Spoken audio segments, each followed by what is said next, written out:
Hey guys, this is Tanya Spivey with Real Estate Gals, and I have my pal Ian Jones of Ian Jones Design Build LLC here to share his perspective on what can you be doing right now.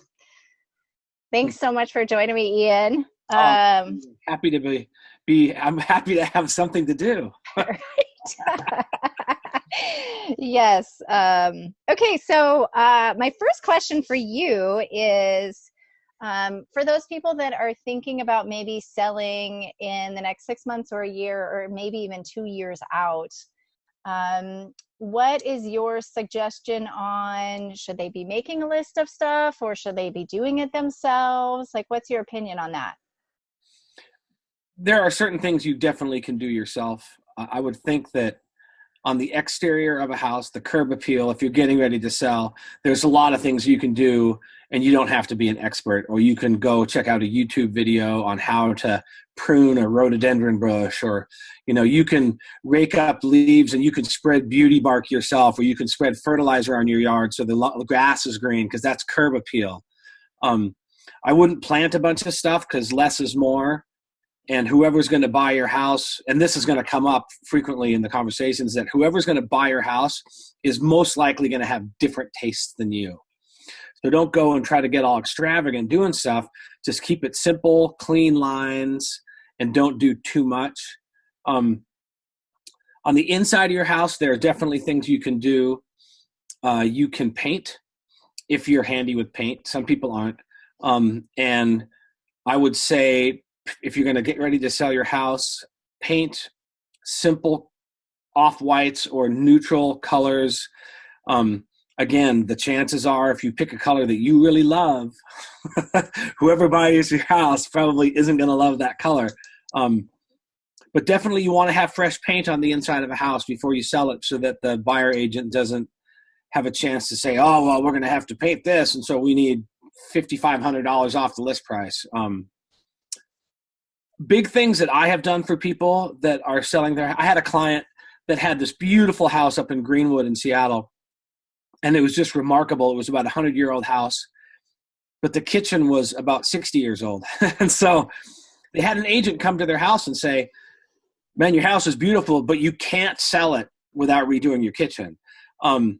We took it down to the studs. We opened up the wall between the kitchen and the dining room, custom matched some archways to match the archways everywhere else in the house, put in all new oak floors, new cabinets, new appliances, a couple new windows, and that was the focal point of selling their house. And they got 20,000 plus over asking in a bidding war, and the agent said it was because of the kitchen. I don't recommend taking on a kitchen remodeling project by yourself unless you have done it many times, because it's really tricky. Every house is different. And, and so that's why there's guys like me that's what we specialize in, is kitchens and bathrooms. Bathrooms is another thing. The more you can do, generally, if you're going to remodel, first of all, if you have the capital to do it, I wouldn't go into debt to try to, remodel something, but if you have the capital to do it and you do it right, you can remodel a kitchen and get more than you invested in it out on the other side. Generally, that goes the same for bathrooms as well. Like a hall bath, standard 5x8 or 9 hall bath and a Craftsman. You generally, if you do it, if you spend just enough to make it nice, again, so the buyer's agent can't say, oh, well, we're going to have to redo this bathroom, you're generally going to get more back on your investment than you would had you not done it. I've looked at a lot of houses where people are going to sell it and they decide to not do any work, and I think probably at the end of the day, they're kicking themselves for not doing it. Yeah, definitely. Yeah, from the realtor standpoint, for sure, those are the two key components that we're always telling clients to do, along with obviously fresh paint, and flooring if there's, scary carpet in there, or just run down carpet. It's just everybody, you feel it when you walk in when it's like fresh and new. You can put new carpet in for relatively inexpensive. You can refinish, if you have floors, you can refinish the floors, and that's a big selling point, because then I mean, if you could refinish like oak or fir floors and put a new coat of paint on, if a company is going to stage your house for you, then it looks like a brand new house. Again, if your kitchen's old and sad, then that's you can't really stage a sad kitchen. And same with bathrooms. I was going to say another thing is a new roof. Mm-hmm. Depending on the age of your roof, that goes a long way. For curb appeal, because it looks nice and fresh and new, even though you don't think about it. Look at a house. If the roof looks all janky, then it's not going to work. It's going to look messy. But also, it's peace of mind for a buyer knowing the roof's not going to leak. Right. They're going to walk in and go, well, at least we don't have to replace the roof. Yes. And that's where you start on any house. You make sure it doesn't leak. Yes. And then you go from there. So I love that. I love that. So do you have any advice when this is lifted on finding a contractor? Obviously we're going to include your information for them to contact you, but if you're busy or they have heard of somebody or saw their neighbors get stuff done, how do they know to pick a good contractor? What's important?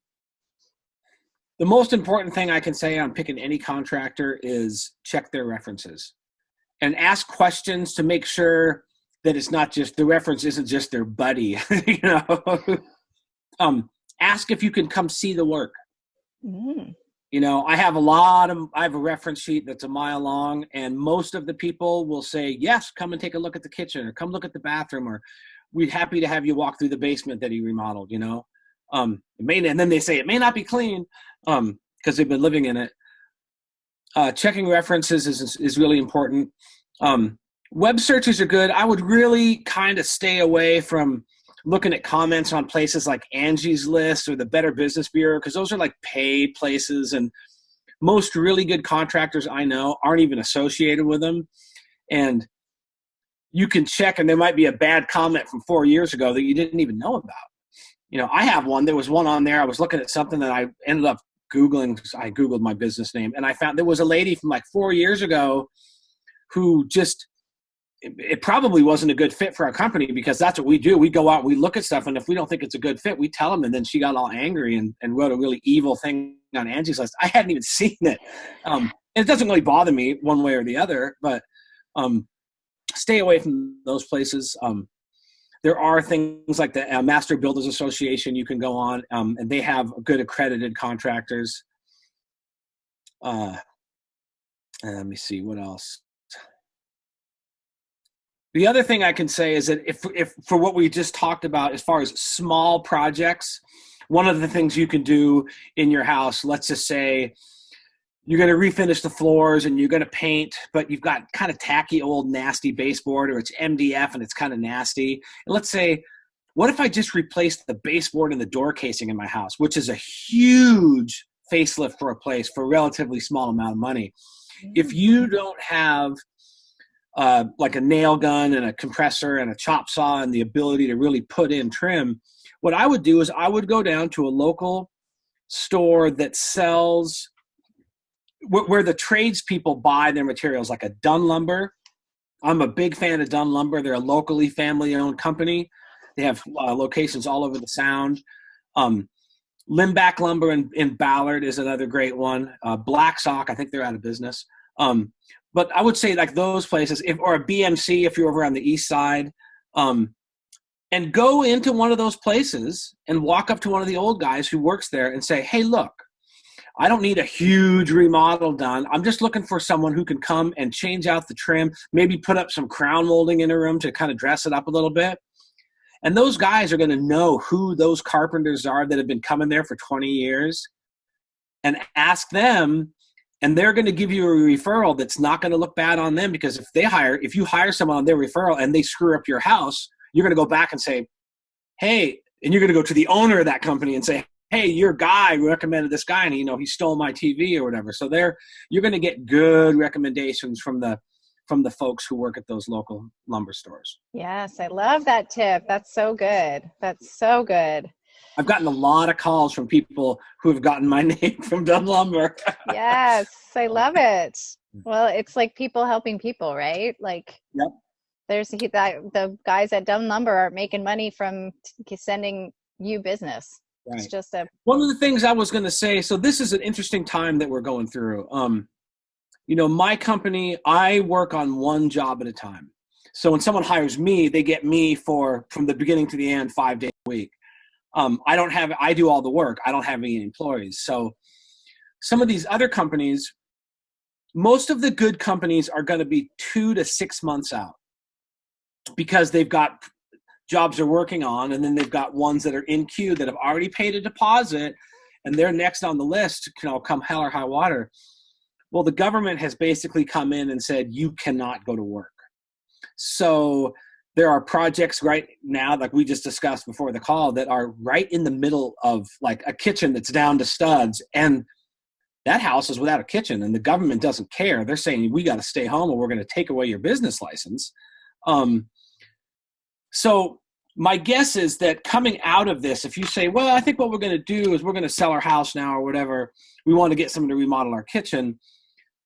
If you can find someone who can start right away, I would almost say don't hire them, because anyone who has that amount of availability, there's a reason.